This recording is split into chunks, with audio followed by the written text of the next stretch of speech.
Di tengah pandemi ini, kita jadi susah kemana-mana. Khawatir akan terpapar virus yang mematikan. Jadi, kebanyakan orang memilih tetap di rumah aja. Ada satu fenomena yang melonjak di masa karantina, yaitu meningkatnya skill rebahan. Rebahan yang berujung tidur dalam durasi yang lebih lama. Sedikit mengingatkan saya akan adegan kriogenik dalam film. Di dalam pesawat ruang angkasa, seorang astronot mengatur timer, lalu masuk ke dalam kapsul kriogenik dan akan tidur dalam hibernasi panjang selama beberapa ratus tahun ke masa depan.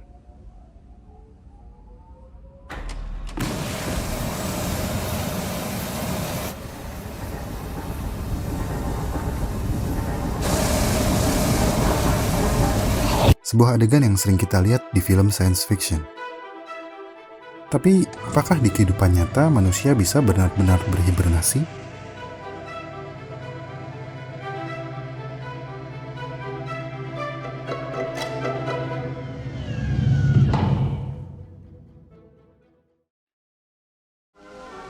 It was just about this time that things were beginning to happen. It began like this.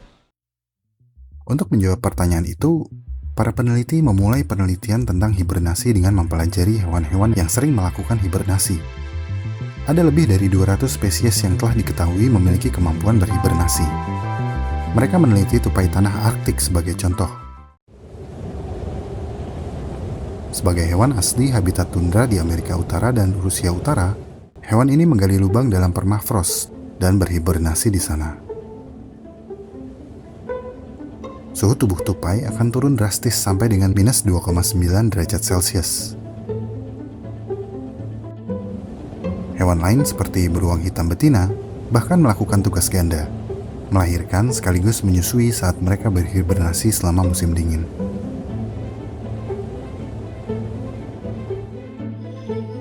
Sementara itu, lemur kerdil bersiap untuk tidur panjangnya dengan banyak makan dan menyimpan hampir seluruh cadangan lemak di ekor mereka, serta menggandakan berat badannya.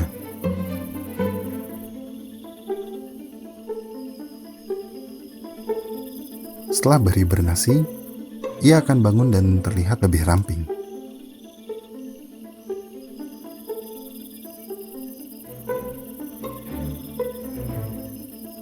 Pertanyaan yang wajar adalah, mengapa?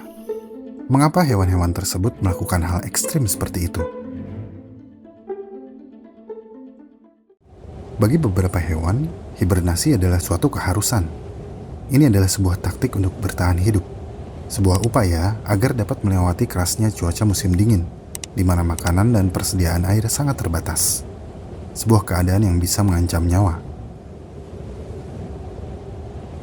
Selama bertahun-tahun, para ahli yakin bahwa hibernasi hanya terjadi di Arktik dan lingkungan yang beriklim sedang.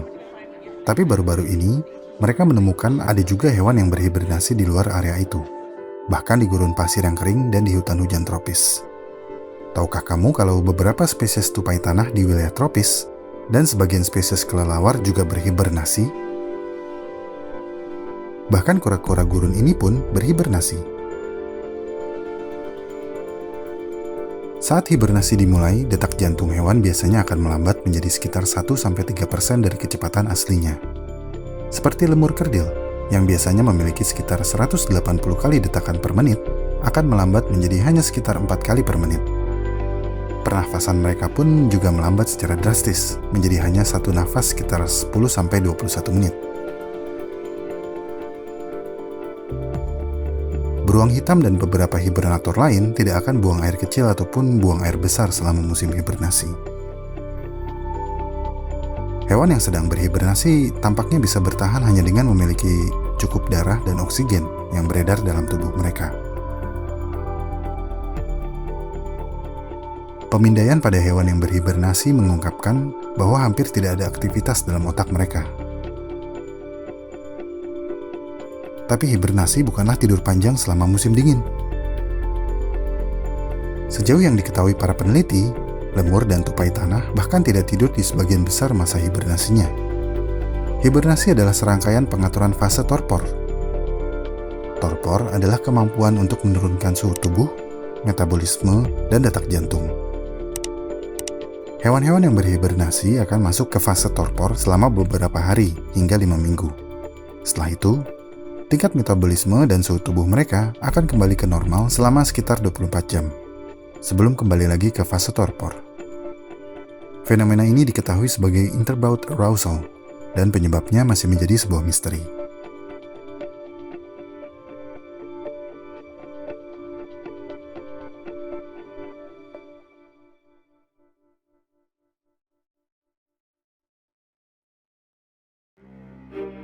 Ini adalah teknologi cryopreservation.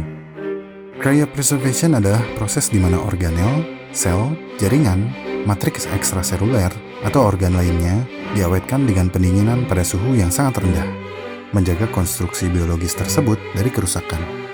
Sehingga, organisme yang didinginkan memiliki kemungkinan sebanyak 87% untuk hidup kembali. Tenang, ini bukan ilmu hitam. Ini adalah kemajuan teknologi.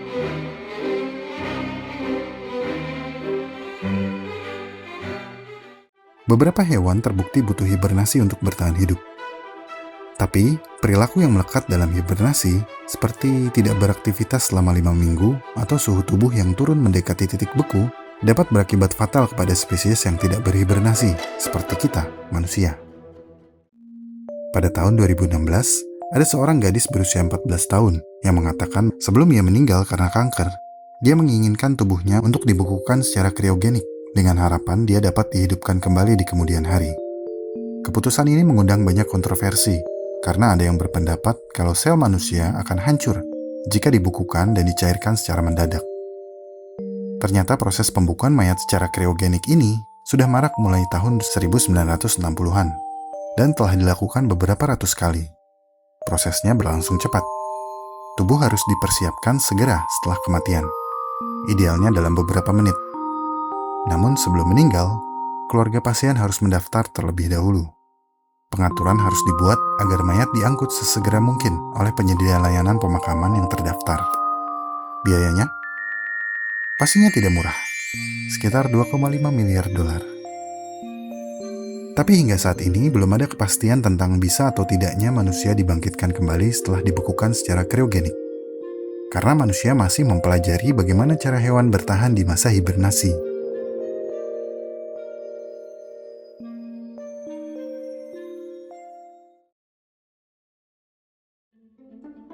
Untuk mengetahui bagaimana hibernator dapat melakukannya, para peneliti mengalihkan perhatiannya pada genom hewan yang berhibernasi.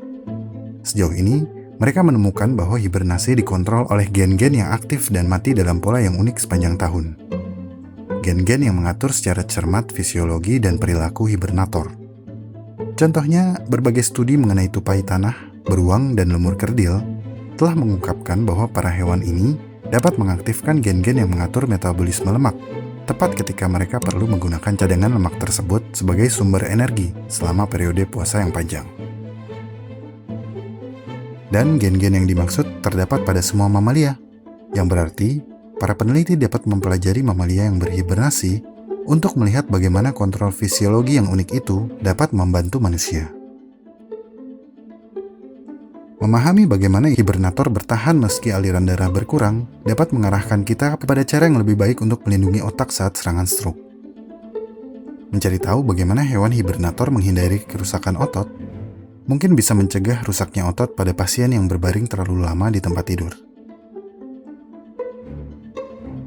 Mempelajari bagaimana hewan yang berhibernasi menjaga berat badan dengan mudah dapat menguak hubungan antara metabolisme dan pertambahan berat badan pada manusia. Dan ya, dengan lebih banyak penelitian di bidang ini, suatu hari nanti hibernasi pada manusia mungkin bisa terwujud. Jadi, ada manfaatnya jika kita melatih skill rebahan kita untuk menghadapi teknologi hibernasi yang akan datang. Maju terus tim rebahan.